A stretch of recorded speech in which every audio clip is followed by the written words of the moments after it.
souls. Whatever our souls are made of, his and mine are the same. No, please. I gotta go. I love you, honey. I love you. I'm so sorry. When was the last time you heard from Chad Demera? I know you. Hi, Rachel. Cannot believe Chad didn't show. Did you see the look on Charlotte's face? The cat is not the reason that Chad didn't show. Jack, what other reason would there be? Days of Our Lives preview. A heartbreaking farewell will test one man's strength. Plus, Chad's kidnapping could cost him everything.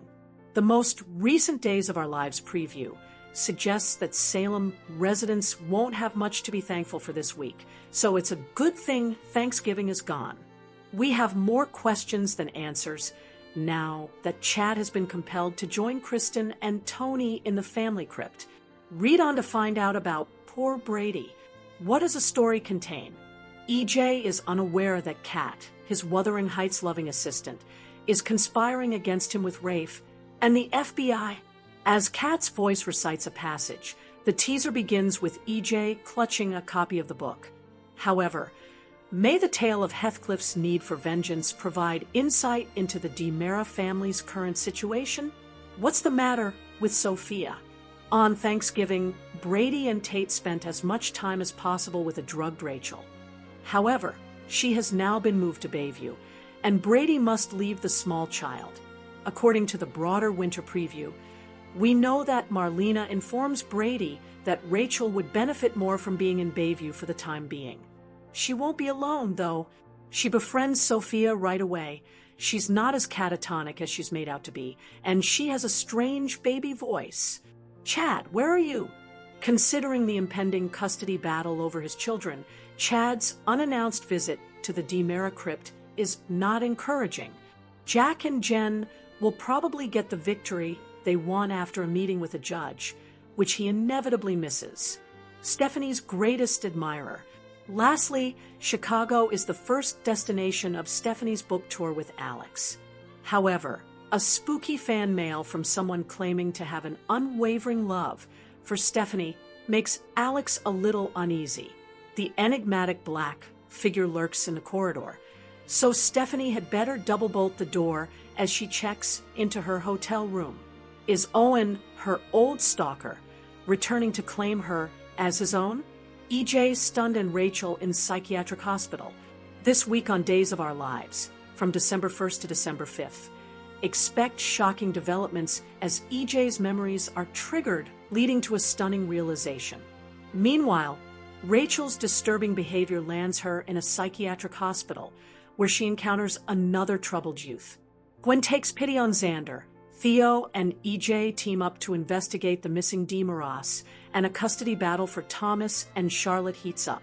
Get ready for a week of intense drama, surprising alliances, and emotional turmoil in Salem. Hey Days of Our Lives fans, I have got your weekly spoilers for December 1st through the 5th. We've got EJ stunned and Rachel in a psychiatric hospital. If you're not following us, please reach down, hit that subscribe button. There is wacky stuff happening with EJ, with Rachel, with so many people in the week ahead. On Monday, December 1st, we've got season 61, episode 71 of Days. And Gwen feels sorry for Xander. She's going to take pity on him. So she may give him an invitation to the Demera Thanksgiving or invite him to come out to eat with her at the bistro or something. It's going to kind of be a slim table over at the Demeros if Gwen invites him over, since, most of the Demeros are now in the crypt, and I'm guessing Thanksgiving is not being served there. However, they do find a bone. It's just not a wishbone. It's a human bone. Things in the crypt are getting bad, and I still want to know, where are they going to the bathroom? That's all I can think about, is if they're using somebody's coffin as a poo bucket. It's too gross to think about, and I can't stop thinking about it. Also on Monday, Sarah completely stuns Maggie, and I wonder if she's going to tell her mom that Rachel almost killed her and did it on purpose. Johnny and Chanel have Thanksgiving with Abe and Paulina, but their meal winds up delayed. Maybe it is the baby demanding attention, and Theo teams up with EJ. And I do wonder if they are trying to figure out where their missing siblings are, because soon they're going to figure out that Chad is the third one to go missing.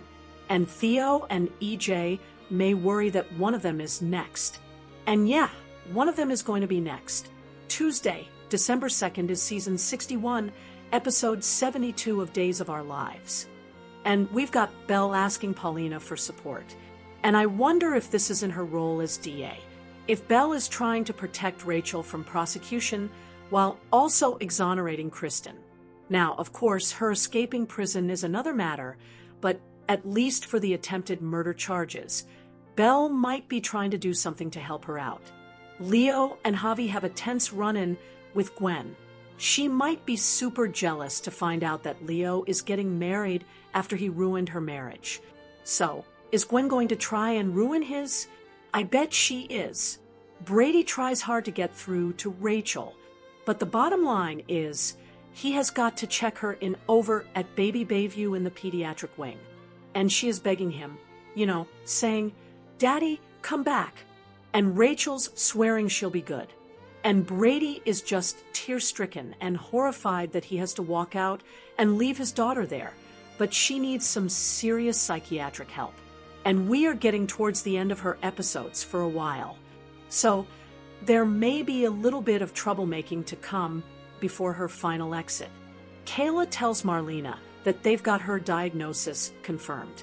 And it may be the Lyme disease thing. That's what it sounds like. And Kat needs EJ's help.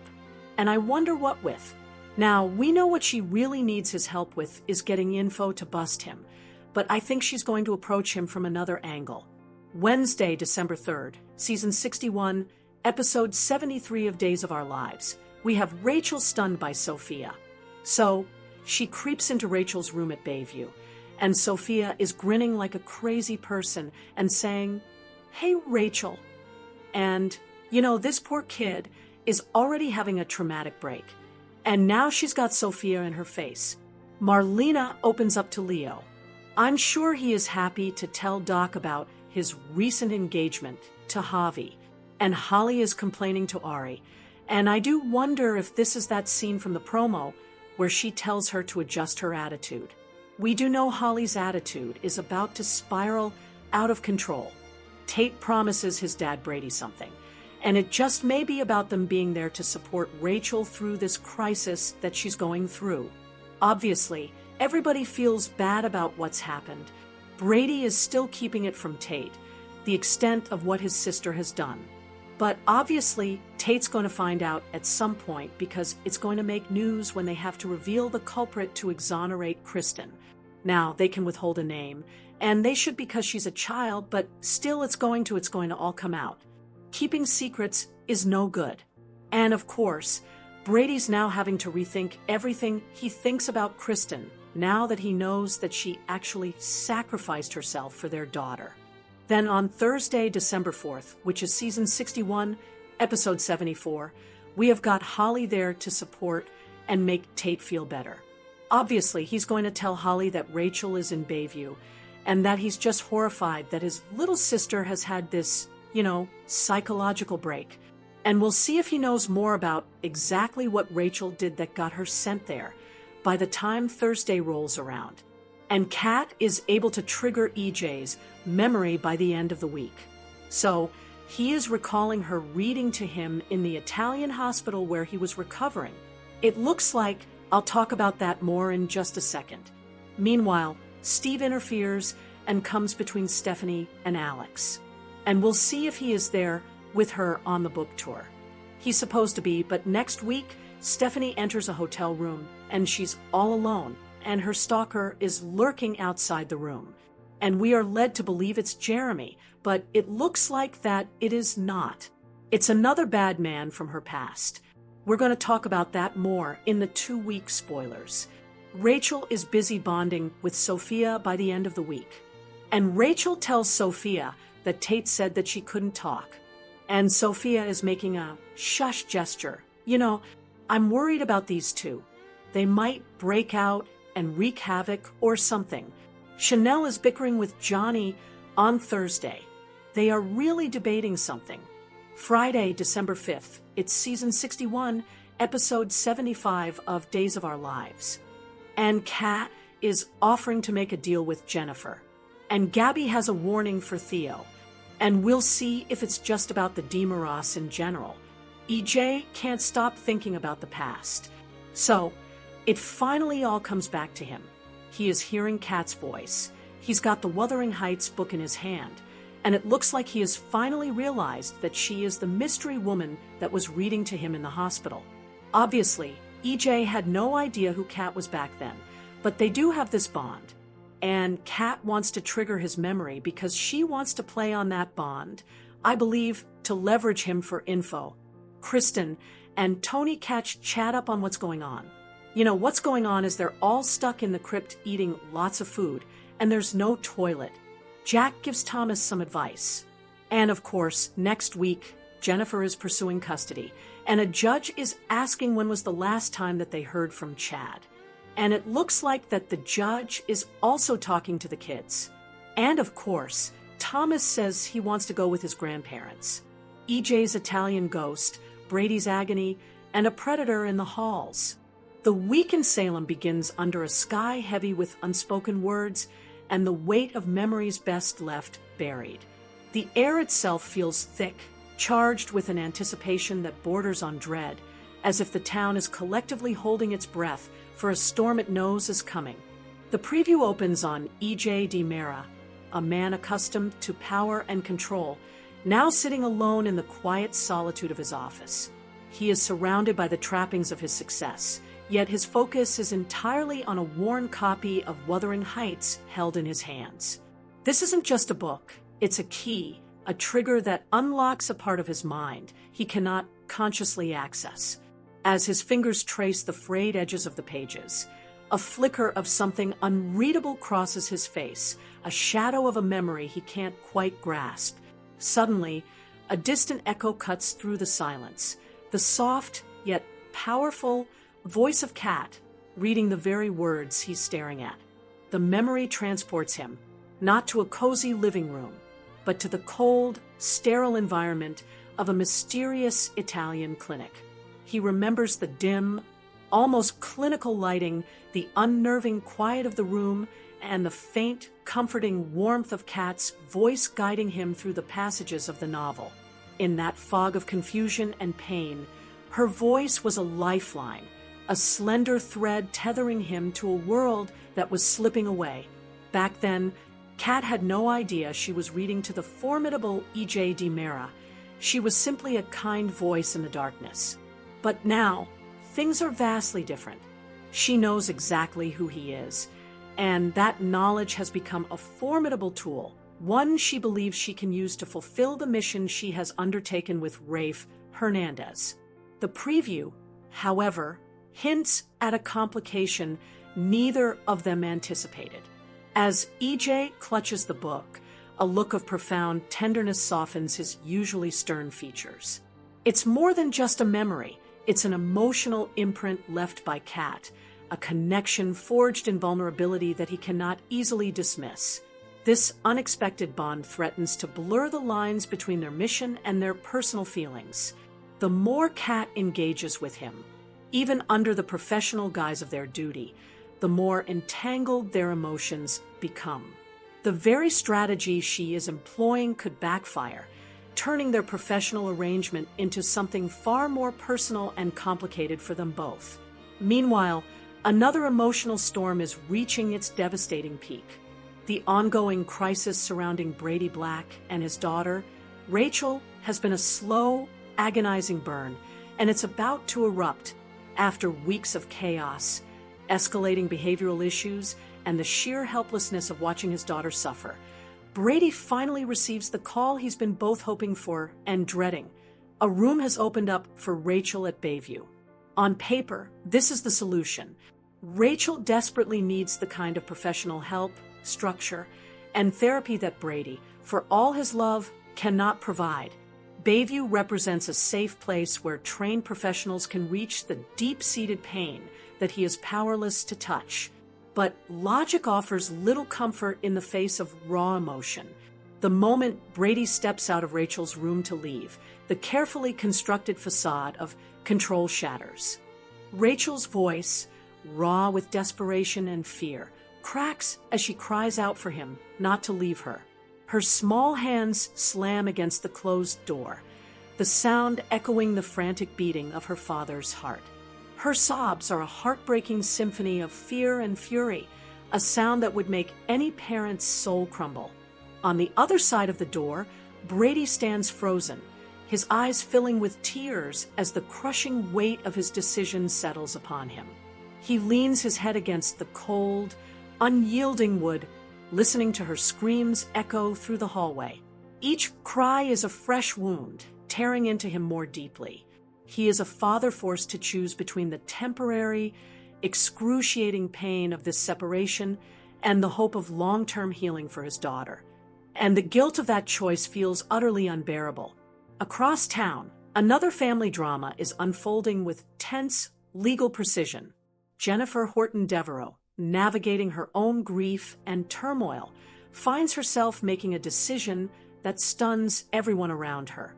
With Chad DiMera missing and potentially in grave danger, the uncertainty surrounding his children's future weighs heavily on her.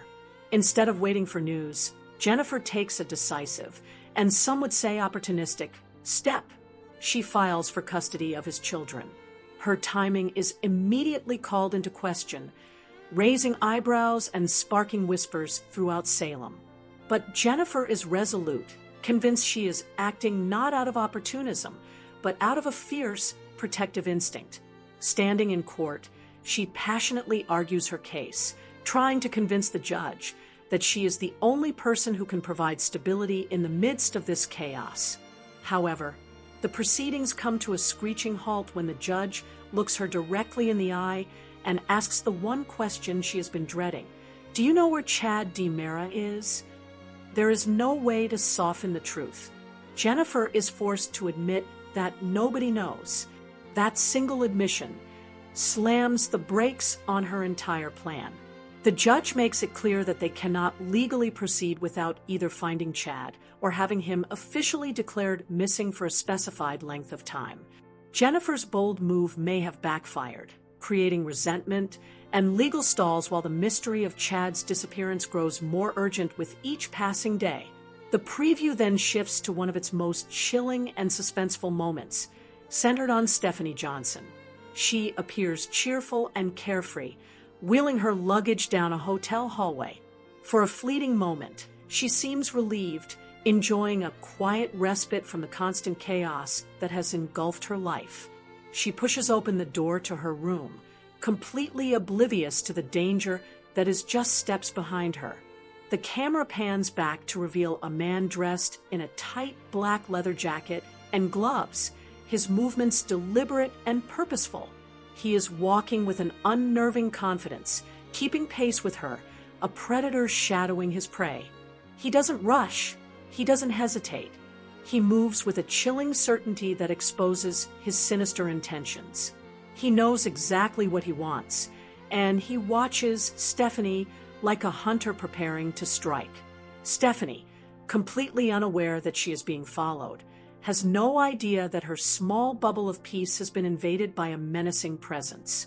As the door closes behind her, the preview leaves viewers with a cold, suspenseful sense that she is about to face a threat that is not only terrifying but potentially life-changing. The final storyline brings us back to the stark reality of Bayview. Rachel sits in her hospital room, emotionally fragile and raw from her separation from Brady. The sterile environment does little to soothe her fractured state. Suddenly, she senses she's not alone. She turns to see Sophia Choi standing there, a smile on her face that is entirely wrong for the setting, a smile that doesn't reach her eyes. Rachel recognizes her immediately, and her voice trembles as she confirms Sophia's identity. Sophia's expression doesn't soften. Instead, she leans in, her own smile becoming something so eerie and unsettling it sends a chill through the scene. Her voice is deceptively sweet, coated with a sinister undertone as she says, "Hi, Rachel." In that one tiny moment, it becomes terrifyingly clear that Sophia is not there for a friendly visit. She is targeting Rachel, seeing her vulnerability as an opportunity. It feels as though Sophia has chosen Rachel as her next psychological playground, preparing to drag her into a darkness that could undo all the progress she so desperately needs to make. Altogether, the week of December 1st, 2025, is a convergence of emotional storms. EJ wrestles with memories and unexpected emotional ties. Brady breaks under the weight of doing what he believes is right. Jennifer risks judgment and legal battles to protect her family. Stephanie walks blindly into a danger she cannot see coming. And Rachel faces the chilling presence of Sophia, whose intentions are as mysterious as they are terrifying. It's a week filled with emotional conflict, heart-stopping suspense, and the kind of tension that pulls viewers deeper into the unfolding drama of Salem. A psychological storm hits Salem. This week on Days of Our Lives, everything you think you know is wrong. Secrets wake up, memories resurface, and darkness reaches out for the one person too fragile to fight back. Because from December 1st through December 5th, Salem enters a psychological storm, one built on obsession, manipulation, and a reunion that may change the show forever. We're breaking down every twist, every motive, and every danger hiding in the shadows. So buckle in, let's dive into the official preview breakdown for the week of December 1st. The weekly promo begins with a haunting image. EJ DiMera standing utterly still, his eyes fixed on a point no one else can see. His mind is replaying something impossible, a fragment of sound, a soft voice drifting through the shadows of his memory. It's Cat Green reading Wuthering Heights. Not speaking, not whispering, reading with a strange tenderness meant for someone she believed was unconscious. He sees it now with disturbing clarity. A dim hospital room in Italy, sterile walls, a tray of untouched medical tools. EJ is lying bandaged and broken, and beside him, Kat is turning delicate, worn pages, her voice steady and warm, as if she were keeping him tethered to the world. But here's the chilling problem. EJ should not remember any of this. He was comatose, trapped in silence, barely clinging to life. His mind should have been a void, a place where sound and touch in reality couldn't reach him. And yet, the memory persists. He tries to shake it off. It's stress, it's a hallucination, it's a dream bleeding into daylight. But the more he pushes it away, the more vivid it becomes, like a film reel sharpening itself frame by frame. He hears Kat's voice rise and fall. He sees the book resting on her knee. He feels the weight of her presence at his bedside, a presence he never knew existed. And the realization hits him with alarming force. Kat wasn't a stranger in Italy. She wasn't some distant patient in another wing. She was there with him, in his room, every single day, reading to a man who couldn't respond. That revelation unlocks something dangerous inside EJ. Not affection, not desire, not yet, but compulsion. A relentless need to understand why this woman appears in the darkest corners of his memory, why her voice echoes louder than reality, and why this forgotten connection feels like a missing piece of his own identity. This isn't romance. This is psychological gravity. Somewhere deep inside, EJ senses the truth, and if he starts digging, he might uncover something that changes not only how he sees Kat, but how he sees himself. And by the end of the week, his obsession, subtle, quiet, unsettling, begins guiding every move he makes. The next scene is the kind that breaks viewers long before a single word is spoken. Brady Black stands in Bayview's sterile hallway, clutching Rachel's small backpack, pink straps, worn zipper, the little charm she insisted on keeping. It's the backpack she packed with hope, believing she'd be going home tonight. But instead, she's being admitted. Brady kneels in front of her, trying to force calm into his voice, trying to smile even as his heart fractures in real time. Daddy will see you soon, he promises. This is just to help you feel better. But Rachel looks up at him with confusion. That kind of confusion only a child can have when the world suddenly stops making sense. She thinks this is a quick appointment. She thinks they'll get ice cream after. She thinks the nurse is taking her for a routine check. And then it happens. The nurse gently reaches for her hand. Rachel resists. The nurse reassures her, but Rachel sees Brady's expression, sees the fear behind his eyes, and everything clicks. Her face crumples. Her voice cracks. "Daddy, no, don't leave me. I want to go home. Daddy, please." But the rules are the rules. The door closes. A loud, final click. Brady tries to hold himself together. For her, for himself. But then Rachel's scream erupts from behind the locked door. A scream so raw, so terrified, it tears him apart. He presses his palm against the glass window, as if he could reach her through it, but he can't. She can't see him. She can't hear him. He can only stand there, powerless, listening to his daughter begging for him to come back. This isn't abandonment. This isn't punishment. This is a father trying to save a child. He doesn't know how to help anymore. But the pain doesn't stop there. As Brady walks away, shoulders shaking, the camera lingers on Bayview's hall, quiet, empty, unassuming. And that's when the unsettling truth settles in. Bayview is not the safe haven Brady believes. Something else moves behind those walls, something sharp, something watchful, something waiting. And it's not a doctor, not a nurse, not a therapist.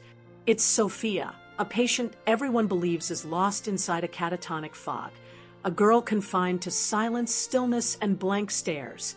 But the promo reveals the secret Brady doesn't know. Sophia isn't catatonic. She's awake, coherent, plotting.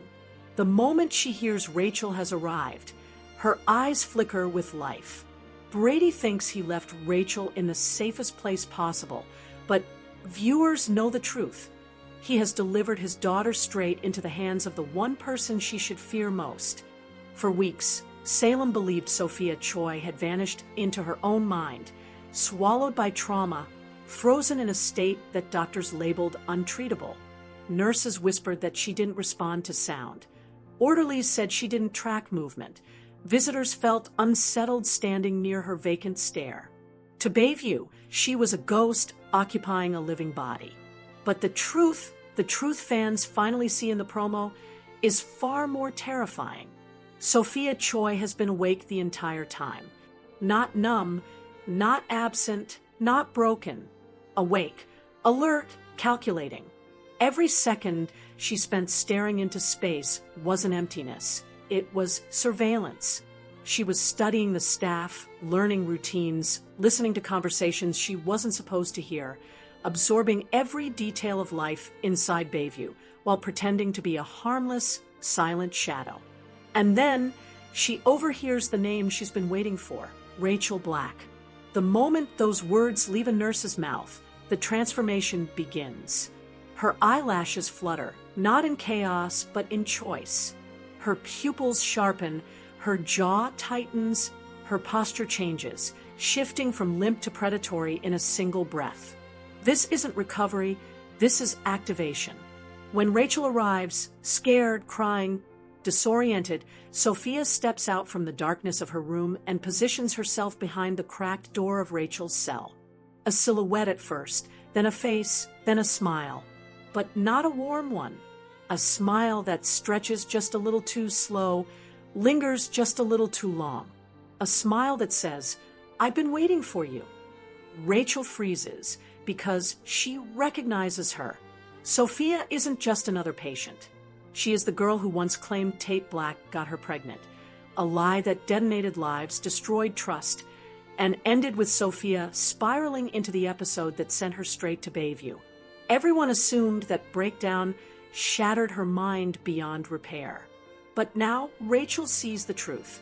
Sophia's eyes are bright, focused, alive. Sophia steps forward, her voice a soft, eerie whisper, the first word she's spoken in weeks. "Don't scream." Rachel doesn't breathe. Then Sophia leans in, expression chillingly calm, and delivers her real demand, "Don't tell anyone I can talk." In that moment, the danger crystallizes. Sophia isn't seeking therapy. She isn't coping. She isn't healing. She's hiding her mind, hiding her awareness, hiding the fact that she has plans that require secrecy, deception, and the right puppet. And she has just found one. Rachel Black, hurt, terrified, abandoned by the only parent she trusts, becomes the perfect target. What fans witness here is not the beginning of a friendship. It is the beginning of a psychological trap, a trap Bayview will never see coming. Once they're sure no staff is watching, Sophia closes the door behind her and steps into Rachel's room with quiet confidence. This isn't a conversation. This is a recruitment. Sophia speaks softly, each word chosen with surgical precision, testing Rachel's reactions, pushing emotional buttons only someone deeply observant could identify. She whispers stories, intimate, personal stories about what she's seen, what she knows, and what Bayview staff would never admit out loud. She shouldn't know these things. She shouldn't have access to this information, but she does, and Rachel hangs on every word. Because at this moment, Rachel doesn't trust adults, not after Brady walked away, not after she screamed until her voice cracked, and no one came to comfort her. But Sophia isn't telling her to calm down. She isn't telling her she's overreacting. She isn't telling her this place will help. Sophia is telling her exactly what Rachel wants to hear. You're not crazy. You're not dangerous. You're not the problem. They just don't want you to be powerful. Sophia sees the fear inside Rachel and twists it into validation. She tells Rachel she's special. Not sick, not fragile, special. Sophia paints the world as a place terrified of girls like them. Girls who feel too much, react too strongly, refuse to be controlled. And Rachel, desperate for connection, desperate for someone on her side, begins to soften, to listen, to believe. Their whispers grow quieter, closer, more conspiratorial. Secrets spill. Nightmares are confessed. Fears are traded like currency. And Sophia smiles a small, private smile because the vine has found its hold. Her influence wraps around Rachel slowly, deliberately, like ivy claiming a wall. By the end of the promo, the message is unmistakable. Rachel is no longer alone, but she is absolutely not safe. She has a partner now, and that partner is a master manipulator with nothing to lose and everything to gain. This storyline isn't about therapy or friendship or recovery. It's about psychological control, emotional vulnerability, and a dangerous young woman pulling another child into her twisted orbit. Across Salem, while Bayview quietly becomes a pressure cooker of secrets, another emotional earthquake shakes the Horton Devereaux family to its core. The custody hearing, already tense, already heartbreaking, reaches the moment everyone feared. Thomas DiMera must testify. He walks into the courtroom wearing his best suit, but the sleeves are too long and the fabric hangs heavy on his small shoulders. He looks like a child trying to wear an adult's life. And in a way, he is. The judge asks him gentle questions, but they land like daggers. When did you last speak to your father? Thomas, what did he tell you? Has he contacted you since Thanksgiving? Thomas shifts in his chair, eyes darting to Jennifer for reassurance. But even she can't help him, because the truth Thomas finally whispers is devastating. I haven't heard from Daddy in a long time. The entire courtroom stills. Jack squeezes Jennifer's hand, not out of confidence, but out of dread, because they know what this looks like. It looks like abandonment. It looks like negligence. It looks like Chad DiMera walked away from his children in the middle of a legal war. The judge takes notes, her expression sharpening with every word Thomas stumbles through. Her tone grows heavier, more suspicious, more unforgiving. Jennifer tries to explain, Jack tries to add context, but they have no proof, no timestamps, no real updates. Only text messages. Text messages the judge now questions.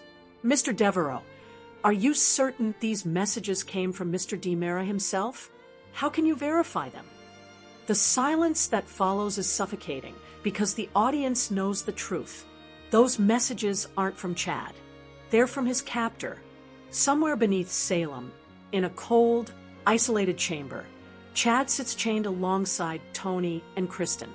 His phone, the lifeline that could prove he didn't abandon his children, is being used against him. Every reassuring text he sent, every promise to be home soon, every attempt to keep the peace, all fabricated, a charade designed to keep Jack, Jennifer, and the courts from sounding the alarm until it's too late. Chad is not missing. Chad is not silent. Chad is trapped.